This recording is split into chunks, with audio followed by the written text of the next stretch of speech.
sẽ bớt nên nắng lên sang hoa nong nhón tôi bị su này tan hoài cu yam ta nên nắng lên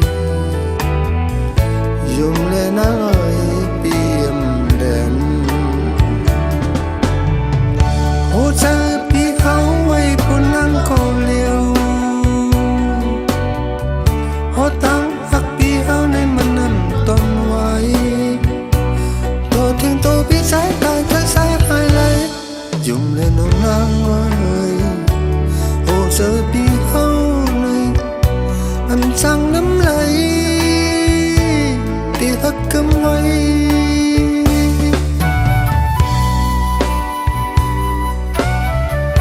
mở số hát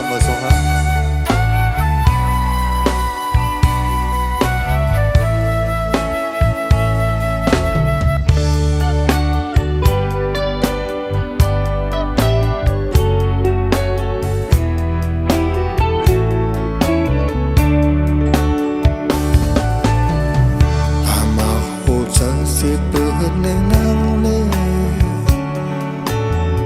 sang hoa nong nhón tôi bị su này tan hoài cu yam ta nên nắng đây dùng lên nắng ơi biếm đèn ô sao bị trái hoài buồn nắng có liêu tăng hắc đi hơn em nằm toàn hoài tôi thương tôi biết sai tại thứ sai hai lấy dừng lại nồng nắng ơi hồ sơ bị hao này anh chẳng nắm lấy thì hắc cấm quay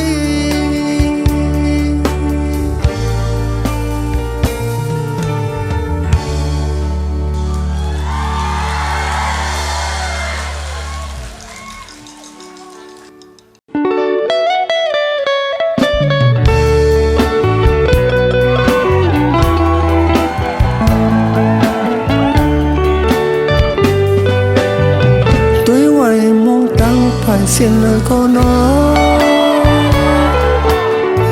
tính bằng sợi chân cô dám cô khao yêu mương lối chung tay sạp hồi mây xòm kiều cùng lời tang hồi ta dám nắng giọt lầy có em môn tiếng nắng tôn giờ tôn khó bướn luôn thì mình bên mà mưa yam này hít sông lấy tay bơi bết mừng quay nằng này âm phong bên bơi bơn mát thức dịp kín ôn thư sơ dập trong mừng tay tóc vàng yên ca bữa quaไปรถขอเศร้าอยู่นิ่มยินพึดลอยความสร้างแต่ละคืนพื้นวันที่มันเปลี่ยนมาเมื่อยามนั้นเฮ็ดสั่งและไตปล่อยเป็ดเมืองไว้นั่งในอันพร้อมเป็นปล่อยเปิ้นมาเก็บหยิบกินมาส่งเขา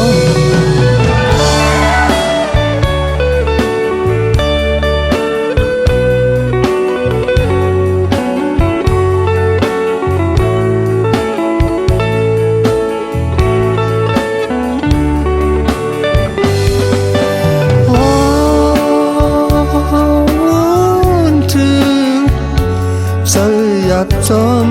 เมืองใต้ตกผ่านอันเย็นเกิ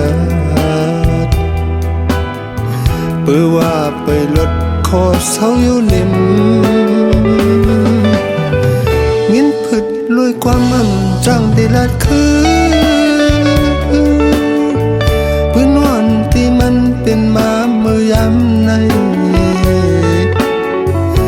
ช่างเลยไตปล่อยเป็ดมึงไว้นั่งในอันพร้อมเป็นปล่อยปืนมาติดเหยียบขินมาสมก็ก่อนครับ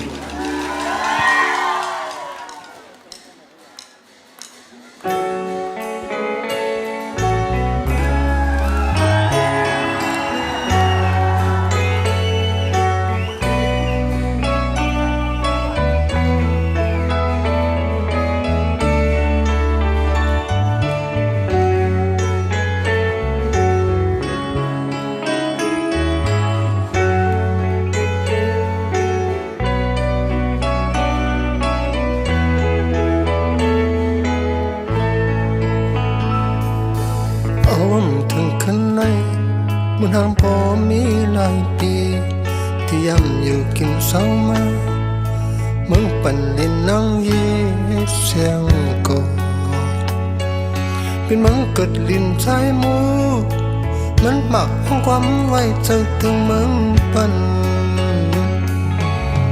ดีมูลีเสือลีกดอกลิ้นมึงลงนั่งยีเสียงก็เอาเสียงความมันน้องสายเปียยังตึกเก่าห้องเก่าถึงบันหาไตงินห้องหมากถึงบันหาไตอยู่เกิดเสียขึ้นเมื่อปะทะเปียมาติดลิ้นเมืองไตอยู่ที่เรื่องนาหนังเฮือก้นคือไตเฮาที่เราอยู่เศร้าเสื่อสาเก่าตีมาสึกปมกันเต็มความเที่ยงสิบปมกันห้องความแทงก็พาเกิดเป็นลูกชายพ่อแม่วานเมืองไตเลสังวา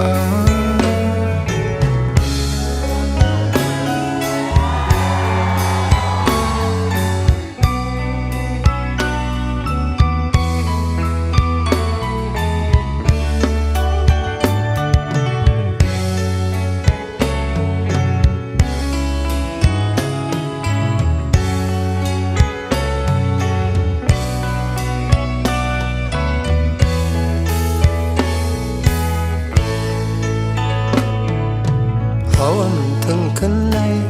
เหมือนห้ามพอมีหลายปีที่ย้ำอยู่กินเศร้ามาเมืองปั่นเล่นนั่งยีเสียงกอดเป็นเมืองเกิดลิ้นชายมูมันมาห้องก้อนไว้เจอถึงเมืองปั่นลีมนลีเสือลีเยอะลิ้นเมืองลงนั่งยีเสียงกอดเอาเสียงความหม่นน้องสายเปียยังตึกเสือเราห้องเก่าถึงบันเฮาไตงินห้องหมากถึงบันเฮาไตหูเกิดเสียขึ้นเมื่อเปิดทางเปียเมื่อตีลินเมืองไตอยู่ที่หนึ่งนา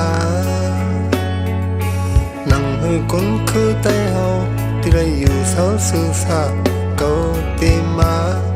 สืบปมกันห้องความแทงสิบผมกันเต็มความเที่ยง